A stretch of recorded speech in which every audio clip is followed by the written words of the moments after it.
नमस्कार, मुद्दा में आपका स्वागत है। मैं हूं रविंद्र चौहान। डिब्रूगढ़ विश्वविद्यालय में हुई रैगिंग की घटना से हर कोई मर्माहत है। रैगिंग के खिलाफ सख्त सजा के प्रावधानों के बावजूद जिस तरह से पीड़ित छात्र के साथ सलूक किया गया वो अमानवीय ही नहीं, घोर अपराध भी है। जानकारी के मुताबिक छात्र को इतना मारा पीटा गया है कि अगर वो ठीक भी हो जाता है तो भी जिंदगी भर अपाहिज जिंदगी जीनी पड़ेगी। आखिर छात्र के परिवार और छात्र की क्या गलती थी कि उसने डिब्रूगढ़ यूनिवर्सिटी में दाखिला लिया। यूनिवर्सिटी के एमकॉम का छात्र आनंद शर्मा, जिसके साथ ज्यादती की सीमा लांघी गई है, उसने खुद अपनी जुबानी बताई है कि जब रैगिंग करने वाले छात्रों को लगा कि वो उनकी पोल खोल रहा है तो उन्होंने उसका गला दबाना शुरू किया और इसी दौरान आनंद शर्मा ने हॉस्टल के 2nd फ्लोर से छलांग लगा दी।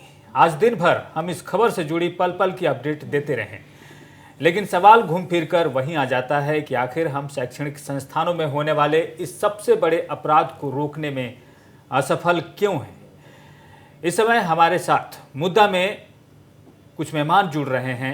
असम जातीय परिषद के अध्यक्ष लुरिन ज्योति गोगोई हमसे जुड़ जाएंगे। रिटायर्ड प्रोफेसर एसोसिएट प्रोफेसर अलख निरंजन सहाय हमसे जुड़ चुके हैं।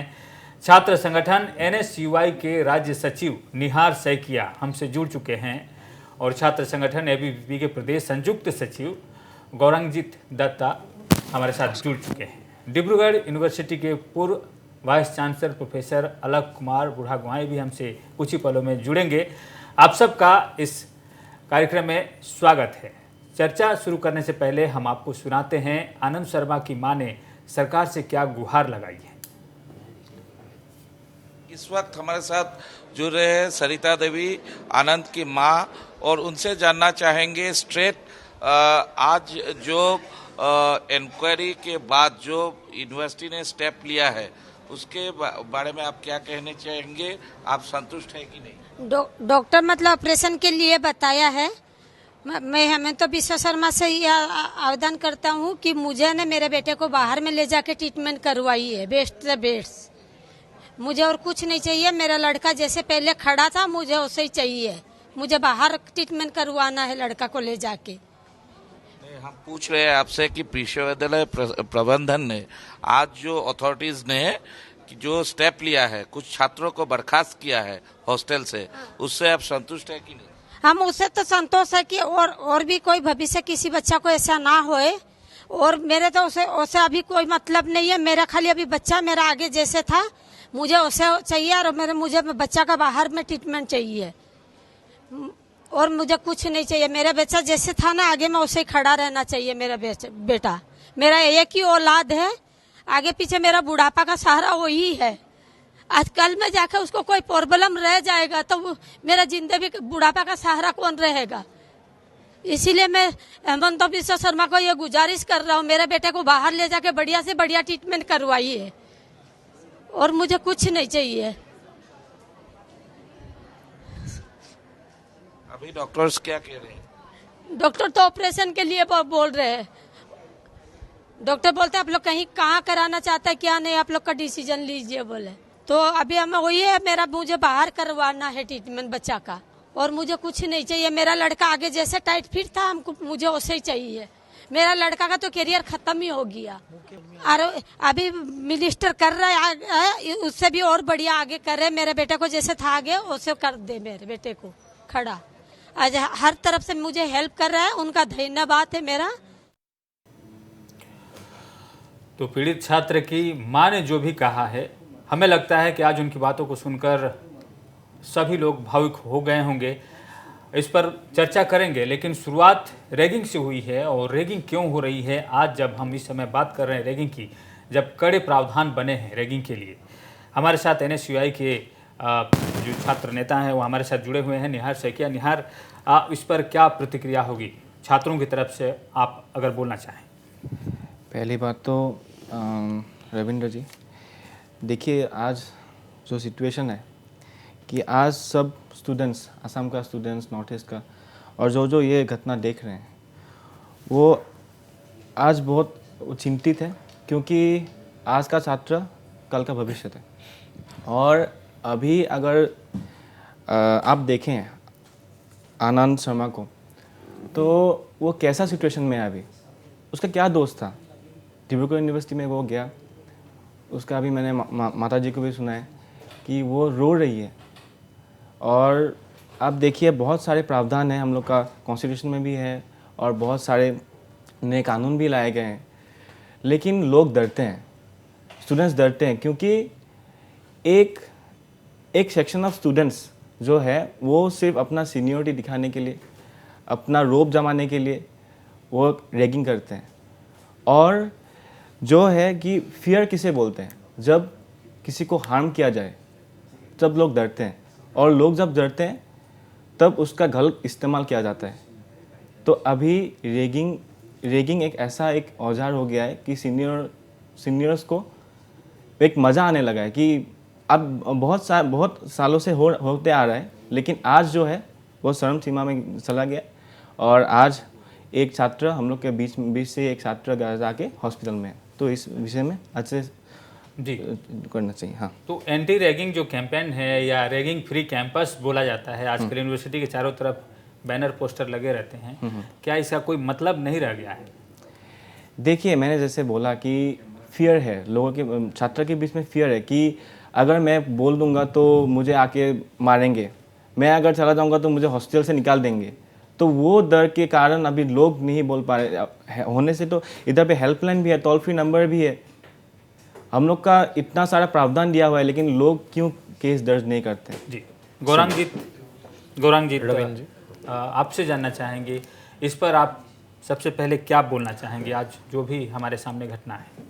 देखिए, सबसे पहले तो ये जो डिब्रूगढ़ यूनिवर्सिटी में जो हम लोग जो अपर असम का एक प्राण केंद्र बोलते हैं डिब्रूगढ़ यूनिवर्सिटी को, उसमें जो ये दुखद जो घटना हुआ, इसको हम तीव्र निंदा करते हैं इस घटना को। और जो भी छात्र या छात्र का समूह इस घटना में जड़ित थे तो उन सभी छात्र समूह को या सभी छात्रों को हम लोग अखिल भारतीय विद्यार्थी परिषद हम लोग चाहते हैं कि उनका एक उचित पनिशमेंट उन लोगों को मिले।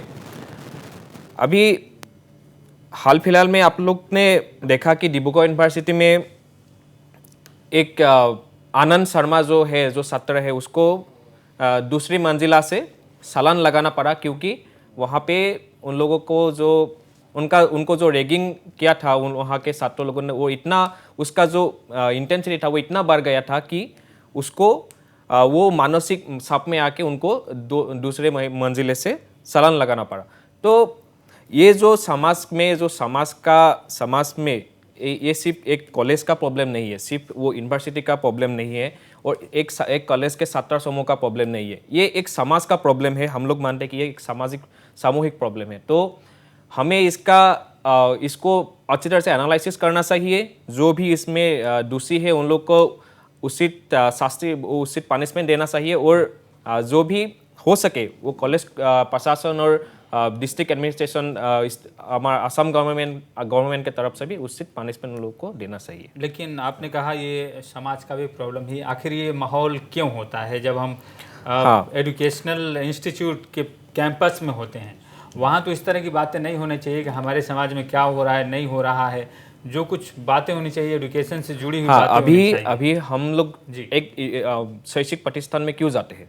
हम लोग अच्छी तरह से पढ़ने के लिए जाते हैं, देश के लिए, देश का कुछ काम आए भविष्य में, इसलिए हम लोग अच्छे नागरिक बनने के लिए हम लोग वहाँ जाते हैं शिक्षा लेने के लिए।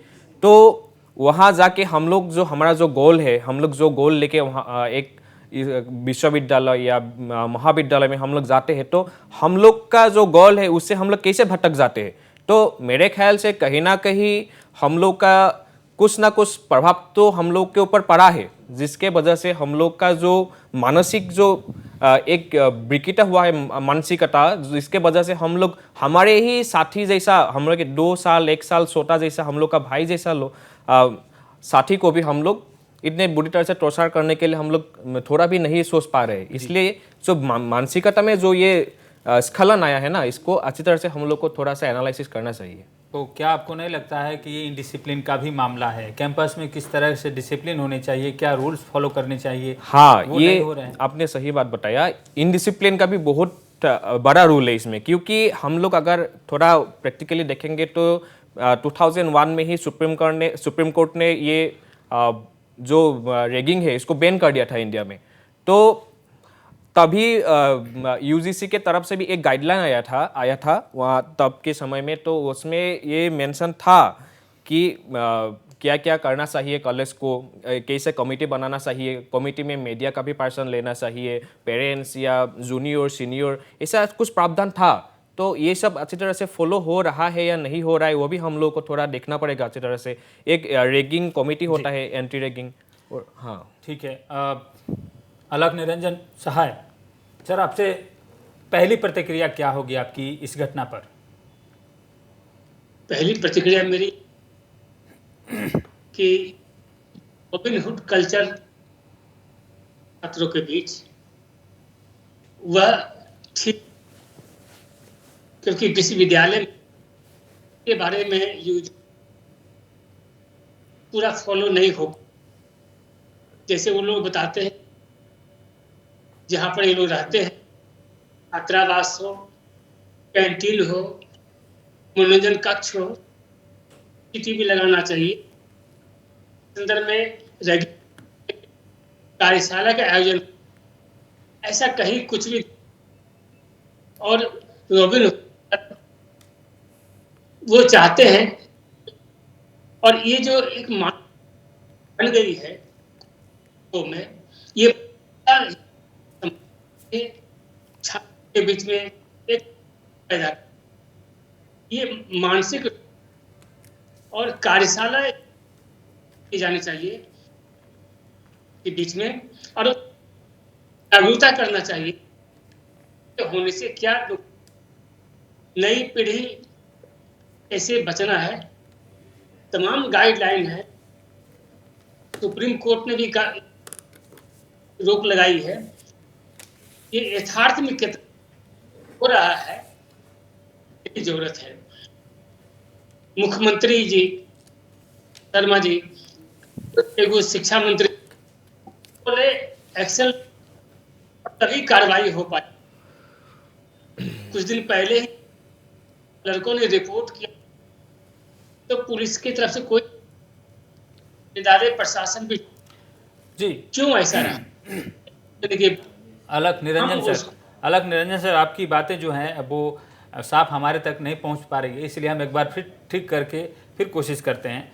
तब तक आपको सुनाते हैं मुख्यमंत्री ने आज इस घटना पर क्या कहा है। The boy has been hospitalized yesterday. It is a matter related to rigging, or we are taking very, very strong action against that.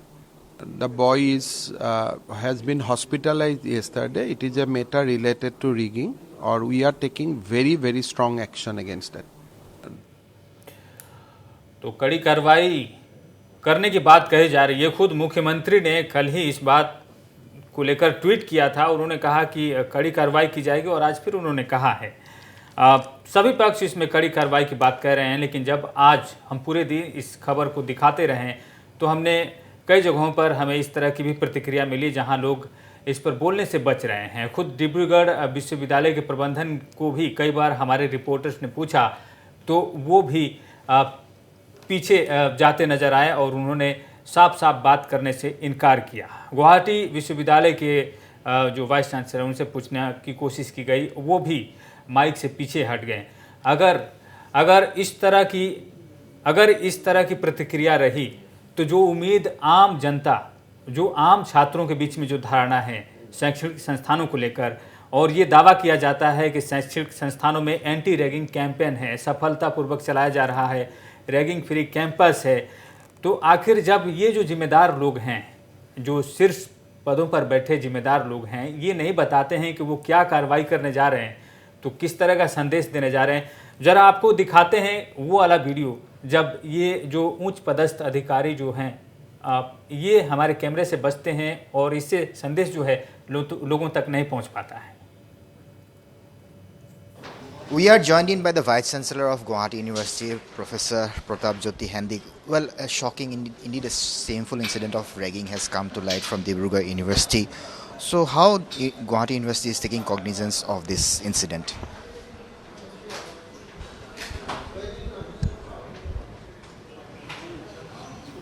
We तो इसी तरह की प्रतिक्रिया डिब्रूगढ़ विश्वविद्यालय प्रबंधन के साथ भी रही। तो आज दिन भर हमने ये देखा कि जो बड़े बड़े अधिकारी हैं, जिनसे उम्मीद है, अभिभावकों को उम्मीद है, जिनके बच्चे ऐसे इंस्टीट्यूशन में पढ़ने जाते हैं और बड़ी ही उम्मीद से जाते हैं, वहाँ पर किस तरह का हाल है, वो क्यों बच रहे हैं इन सवालों से, जबकि उन्हें आगे आकर इन सवालों का जवाब देना चाहिए।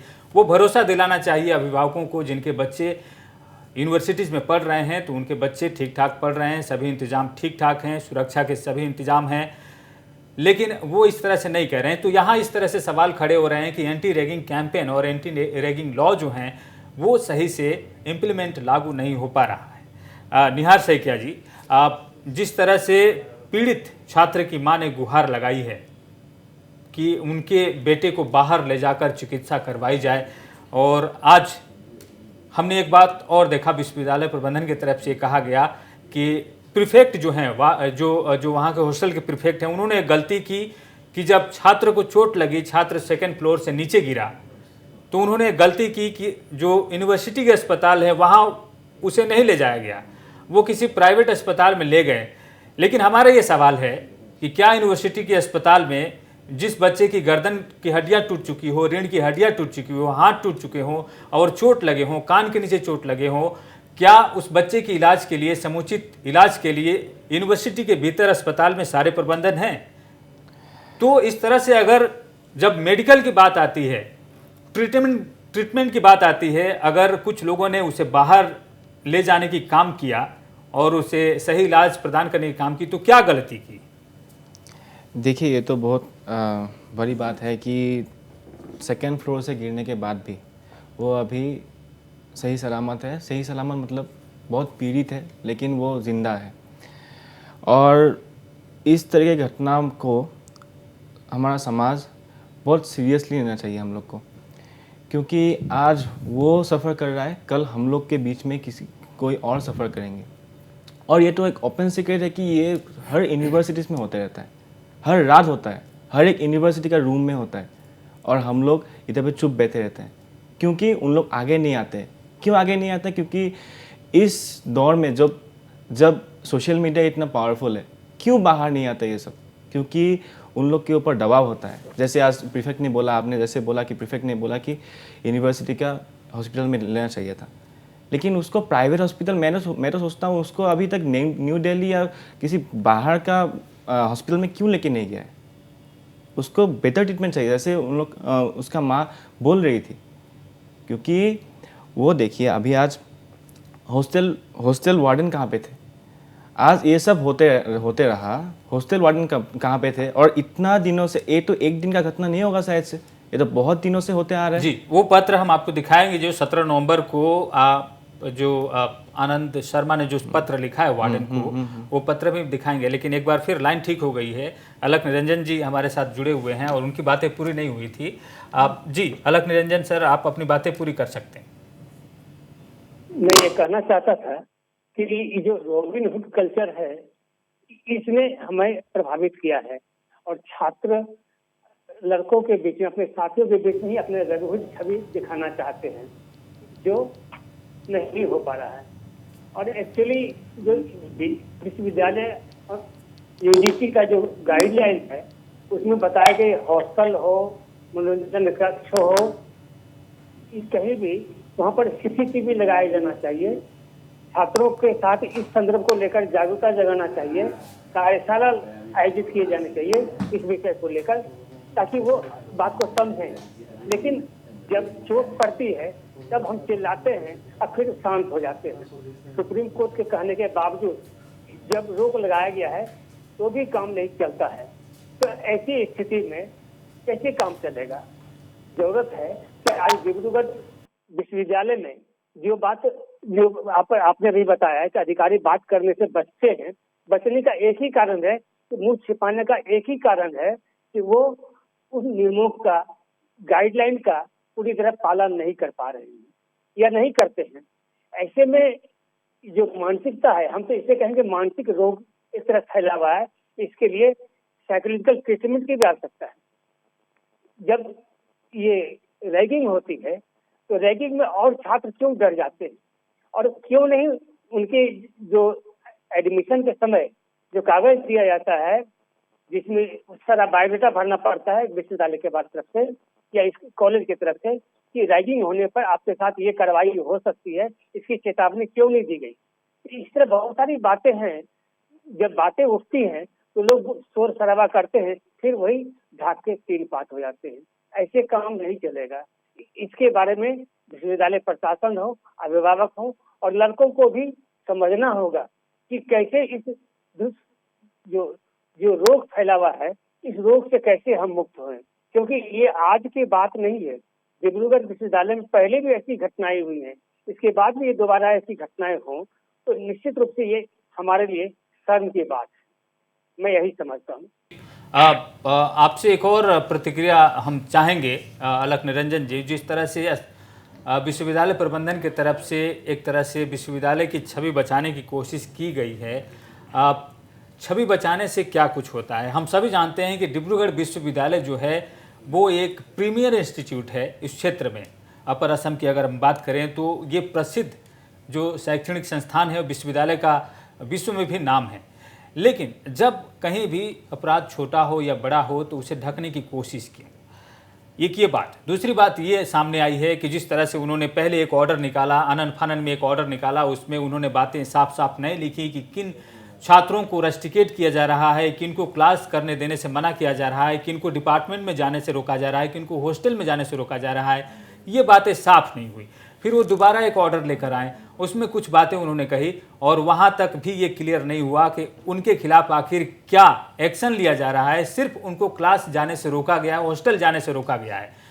क्या उनसे ये पूछा नहीं जाना चाहिए कि हॉस्टल में जाने से ही मना करने से उन पर एक्शन का काम हो गया क्या? क्या वो कैंपस के भीतर जा सकते हैं? क्या वो डिपार्टमेंट में जा सकते हैं? यूनिवर्सिटी के दूसरे जो लोग हैं उनसे मिल सकते हैं? ये इस तरह की बचाव को आप किस नज़र से देखते हैं?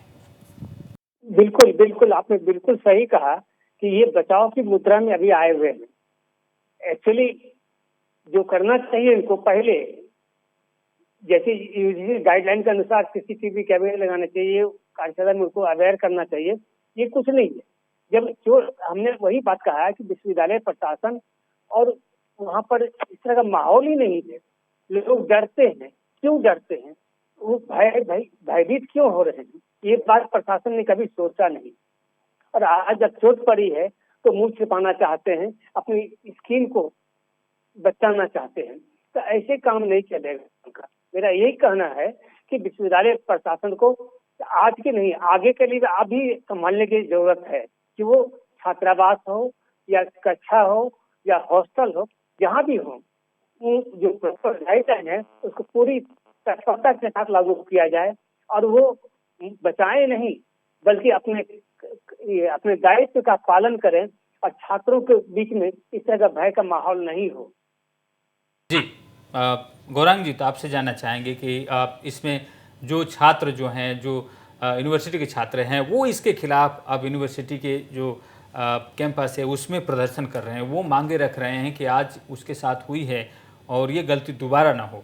और सबसे बड़ी बात कि उस बच्चे की इलाज की वो मांग उठा रहे हैं और उनका प्रदर्शन जारी भी है।